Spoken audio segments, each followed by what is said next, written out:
eu quero falar sobre o poder transformador do encontro com Jesus.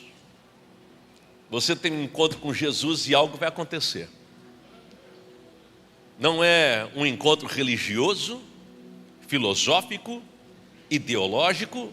Você sabe que hoje tem até ideologia da teologia. Tem um monte de baboseira por aí. É um perigo. Se você não cuida, você acaba num engodo, você acaba enrolado num monte de ideia e com uma vida espiritual improdutiva. É um evangelho que fala de Cristo, mas um Cristo para ser admirado e não ser vivido. Então é um perigo muito grande. Nós, num dia de ceia, me cabe muito bem falar sobre isso. Quando uma pessoa se encontra com Jesus, a sua vida vai passar por uma transformação, vai sofrer uma transformação. E eu gosto muito desse texto que vou ler, que está em Colossenses, capítulo 2, Colossenses capítulo 2, eu vou ler versículo 13, 14 e 15, Colossenses 2, 13, 14 e 15, vai aparecer aqui. Olha isso aqui, gente, esse texto é precioso, todo crente tem que ter esse texto no coração e na mente. Quando vocês estavam mortos por causa das transgressões e da incircuncisão da carne de vocês, Deus lhes deu a vida com Cristo. Ele nos perdoou de todas as transgressões. Versículo 14. E cancelou a escrita de dívida. Na versão revista e atualizada diz o escrito de dívida, que consistia em ordenanças e que era contra nós. Ele a removeu, pregando-a na cruz. Versículo 15. E depois de ter despojado os poderes e as autoridades, em outras versões fica mais claro, fala de potestades, demônios, e depois de ter despojado, ainda o versículo aí, e despojando os principados e potestades, os expôs publicamente e deles triunfou em si mesmo. A gente ouve isso, atribuída esta frase a um célebre pregador, a Billy Graham. Outros dizem que é frase de Spurgeon, cada um diz que é de um. Na internet você coloca a frase atribuída a quem você quiser e as pessoas só repostam e não vão checar a fonte. Mas é uma frase linda, que o maior feito da história não foi o homem ter colocado os seus pés na lua, mas o maior feito da história foi Jesus ter colocado os seus pés na terra. De verdade, Jesus veio e não veio sem propósito. A gente lê lá em João capítulo 3, versículo 16, e você conhece: porque Deus amou o mundo de tal maneira. É um amor incondicional, um amor que é difícil humanamente poder compreender. Deus amou o mundo de tal maneira que enviou o seu Filho unigênito, para que todo aquele que nele crer não pereça, mas tenha a vida eterna. E mais do que o 16, eu gosto do 17, porque o 17 vai dar o propósito da vinda dele. Porque Deus não enviou o seu Filho ao mundo para que condenasse o mundo, mas para que o mundo fosse salvo por ele. Não veio para condenar. Mas uma das coisas que a gente mais percebe acontecendo neste tempo são condenações em relação àqueles que até já nasceram de novo, mas continuam com uma vida torta. Ora, nós precisamos pregar sobre comportamento, precisamos falar sobre a importância de ter uma vida, uma conduta saudável, um compromisso com Deus, de ter uma vida que seja plausível, que seja equilibrada, fundamentada na palavra. A gente precisa falar sobre isso, mas mais importante do que isso, não é uma pessoa aprender o comportamento adequado, mas é uma pessoa ter a sua vida transformada pelo poder do Evangelho. Porque se você se policiar de acordo com o comportamento que é falado como sendo adequado, você, vez por outra, vai acabar tropeçando.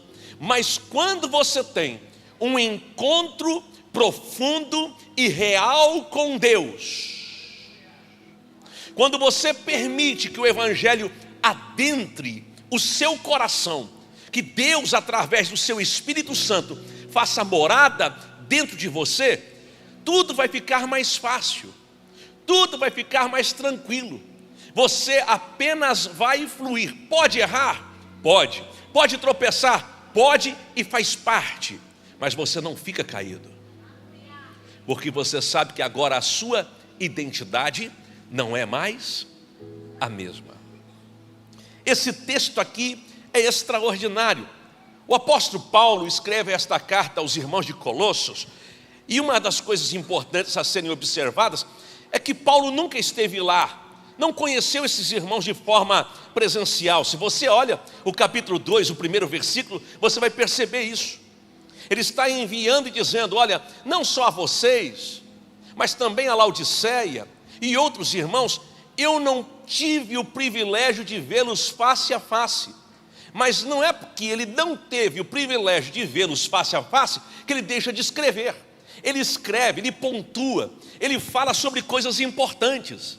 E aqui ele está falando para uma igreja gentílica, quer dizer, é um povo que não é judeu, é um povo que não conhece o judaísmo, não conhece. Mas o que acontece? Como é uma cidade com um comércio muito forte, que no ano mais ou menos de 61 depois de Cristo sofreu um grande terremoto e começou a entrar em decadência, então, para justificar as tragédias, justificar as circunstâncias que estavam enfrentando, começaram a buscar também na filosofia, no judaísmo, respostas plausíveis para entender o que estava acontecendo. Então Paulo é enfático. Se você olhar para o capítulo 2, você vai ver ele dizendo: olha, cuidado para vocês não se enveredarem por vãs filosofias, porque está cheio de gente tentando justificar o injustificável, está cheio de gente tentando entender teologia, mas nunca sentou numa classe, está cheio de teólogo papagaio, não conhece profundamente, mas vive repetindo o que os outros falaram, não estuda, mas é bom em falar. Está cheio de vãs filosofias. Se você não cuida, você deixa de ser crente autêntico, você deixa a essência do evangelho de lado e começa a andar de forma torta. Eu e você precisamos amar as escrituras, precisamos ser bereanos, gente que quando ouve uma palavra, vai para a palavra para ver se é verdade. Não é porque é bonito o discurso que é de Deus. Às vezes tem alguém falando uma palavrinha bonita, mas está longe da verdade de Cristo. Tem gente te afagando. Está cheio de gente com um evangelho que não confronta, que só faz carinho. Você precisa amar a Escritura de forma profunda, diga amém. Então é por isso que eu gosto desse capítulo 2 de Colossenses. E esses 3 versículos aqui são muito fortes, porque a gente lê: e a vós, outros que estáveis mortos pelas vossas transgressões, pelos vossos pecados, por vossas iniquidades. Eu gosto de ampliar, Esse termo, pecado, é errar o alvo.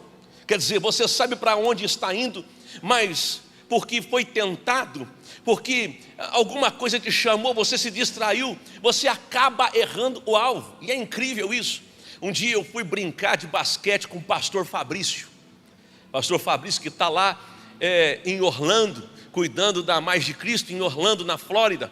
E eu e ele, a gente foi jogar um basquete, eu e ele. E aí, toda vez que eu ia arremessar, ele fazia uma brincadeira.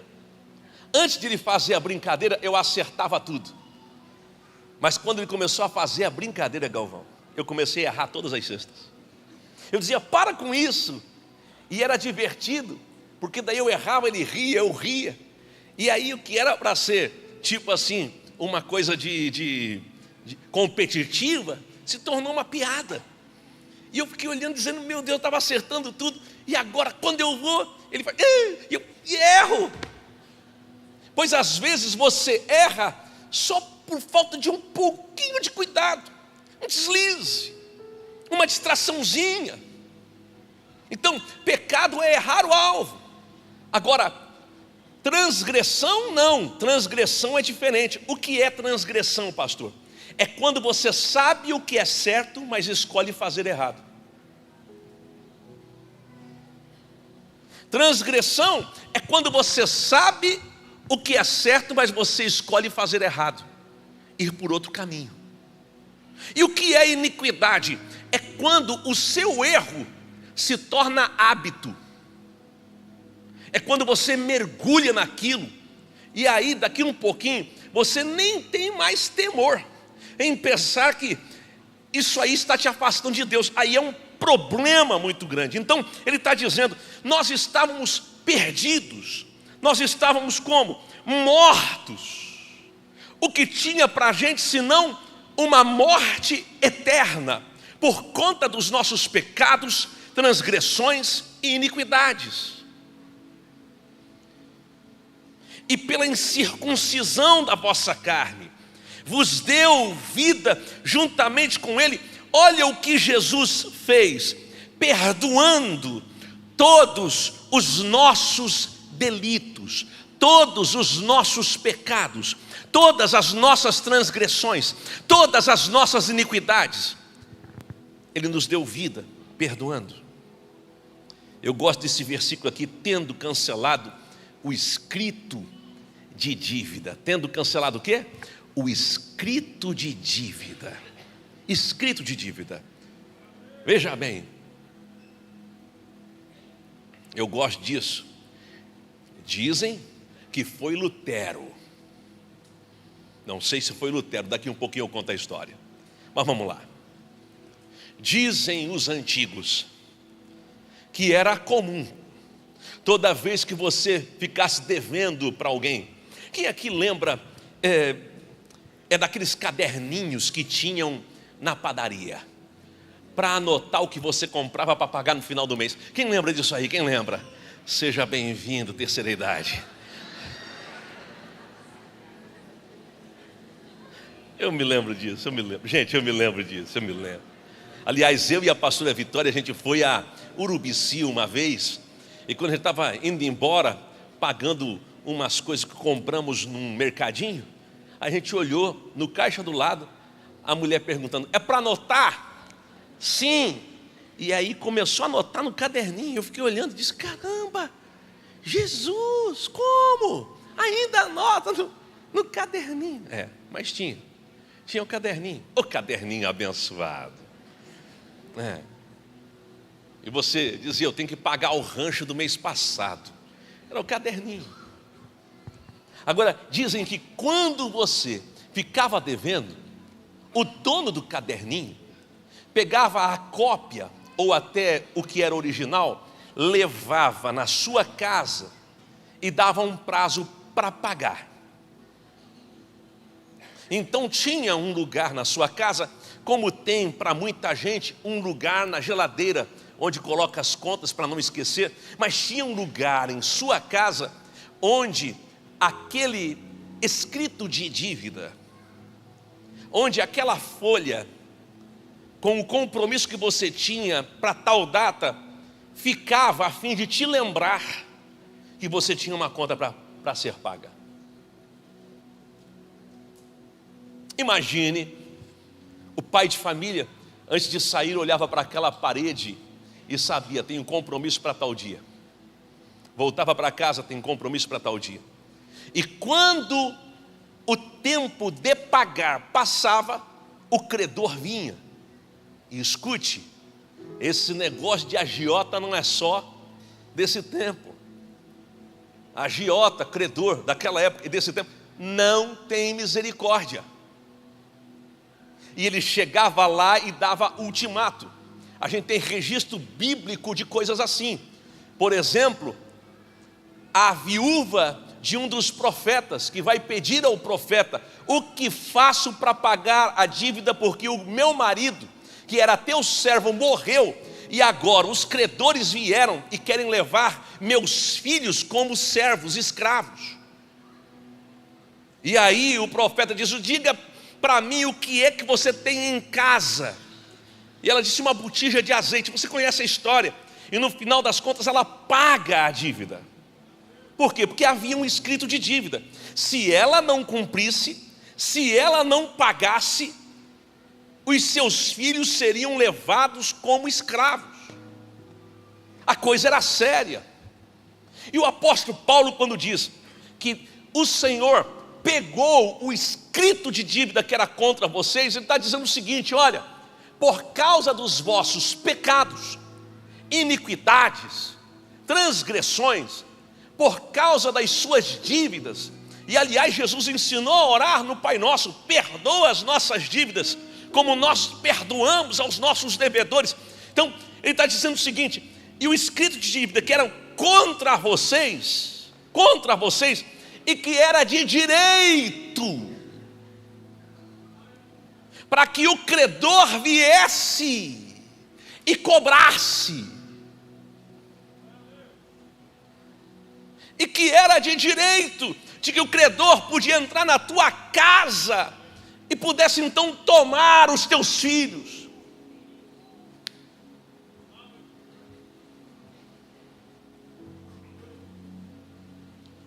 Pudesse tirar a tua paz, pudesse tirar a tua alegria,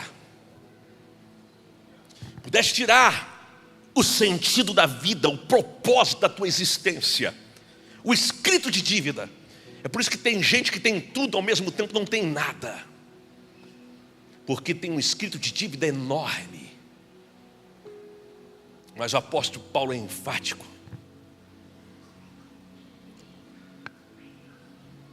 e tendo cancelado o escrito de dívida.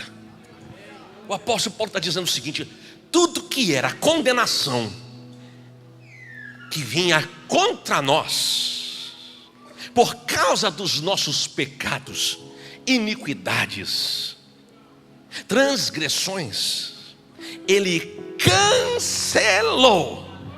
E qual é a maneira que ele fez isto, pastor? Está no texto. Está no texto. Removeu-o inteiramente, encravando-a na cruz.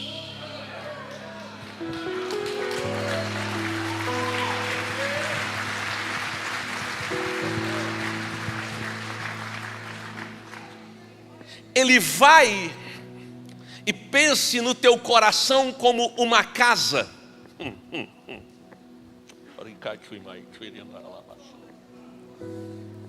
Pense no seu coração como uma casa. Ele entrou aí e disse para você: arranca da parede e entrega na minha mão. Quando você se encontra com Jesus, é isso que acontece. Ele vai e bate na porta do seu coração pedindo para entrar. E quando ele entra, ele pega o escrito de dívida, que era cheio de ordenanças, de decretos legais por causa da lei. Ele diz: entrega nas minhas mãos. Você entrega. E quando você vê, toda a tua dívida foi paga. paga onde, pastor? Na cruz do Calvário. É por isso que eu gosto de cantar. E eu aqui com Jesus, a vergonha da cruz, quero sempre levar e sofrer. Cristo vem me buscar e com Ele no lar uma parte da glória de ter. Sim, eu amo a mensagem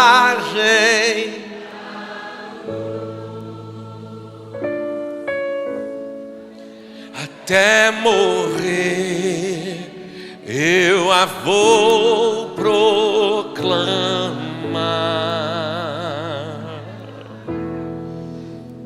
Levarei eu também minha cruz, até por uma coroa.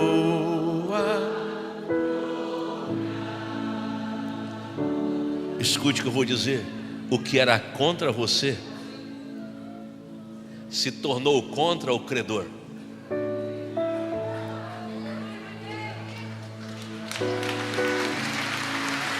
O que era contra você se tornou contra o credor. O credor chega agora e diz: ei, vim cobrar a dívida. Mas quando chega para cobrar a dívida, ele percebe que esta casa aí não é mais sua.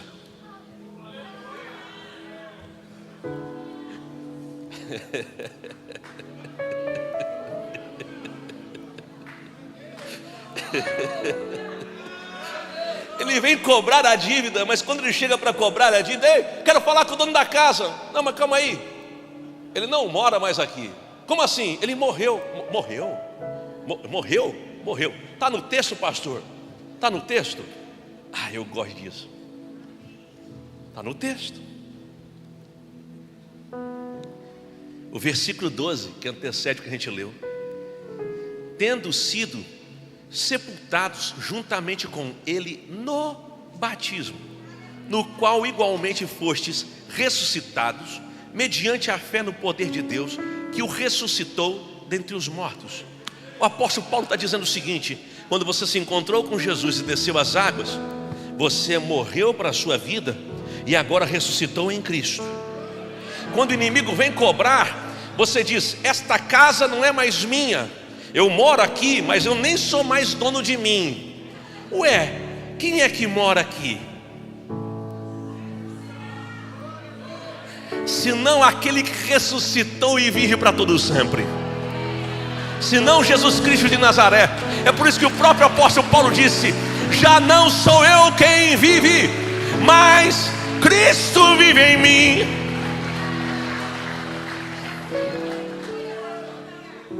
Eu acho que a gente pode ficar de pé. Mas o grande feito não é outro. O grande feito é: e despojando os principados e as potestades, publicamente os expôs à vergonha, ao desprezo, triunfando deles na cruz. A cruz não é sinal de derrota. A cruz, para o Júnior, para você, é sinal de vitória. Levanta a sua mão direita aos céus. Por que o Senhor pregou essa palavra, pastor? Porque hoje é ceia. E eu quero que você celebre a vida que Jesus conquistou na cruz do Calvário para você. Eu quero que você celebre a nova identidade. Porque você é filho, você é escolhido, você... Meu irmão, escute o que eu vou dizer. Antes de você se formar no ventre da sua mãe, os olhos de Deus já enxergaram você. Há um propósito para a sua vida.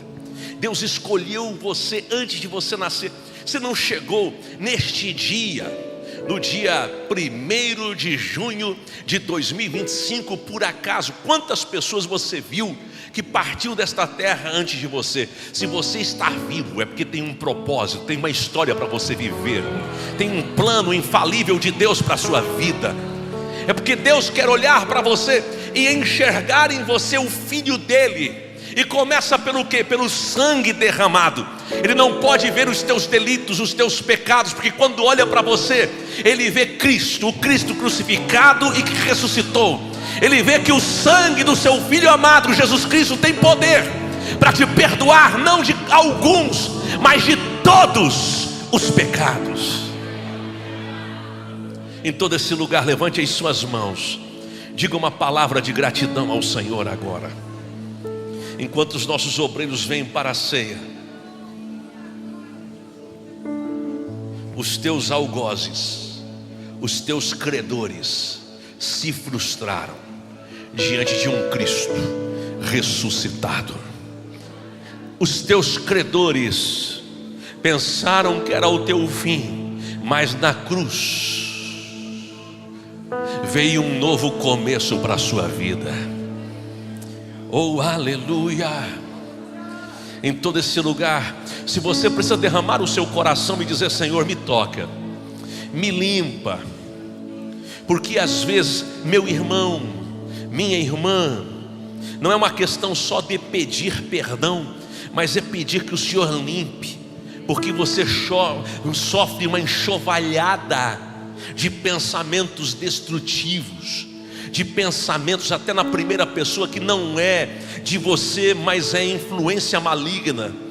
Você sofre todo tipo de tentação, toda sorte de artimanha do inferno. Então é hora de você se limpar, é hora de você derramar a sua alma, é hora de você se jogar diante do Senhor e dizer: Senhor, eu não quero continuar mais o mesmo. Eu quero viver um tempo novo na minha história. Eu não quero que o inimigo tenha êxito contra a minha vida, mas eu quero viver para a glória do Senhor. Onde quer que você esteja, peço que o Senhor te toque agora. Clame pelo sangue de Jesus sobre a tua vida. Você não foi comprado com prata, com ouro, com bronze, com pedras preciosas. Você foi comprado com o precioso sangue de Jesus. Há poder no sangue de Jesus para nos perdoar, para nos limpar, para nos lavar de todo o pecado, para nos purificar. E a purificação do Senhor está vindo sobre ti agora. Nós te entronizamos, Senhor, nós te adoramos. Eu sei que nesta tarde, alguns irmãos que desceram as águas vão celebrar como membros, como parte desta igreja, por terem se batizado, a ceia pela primeira vez, de forma oficial. Eu estou tão feliz com isso. E se você não desceu as águas ainda,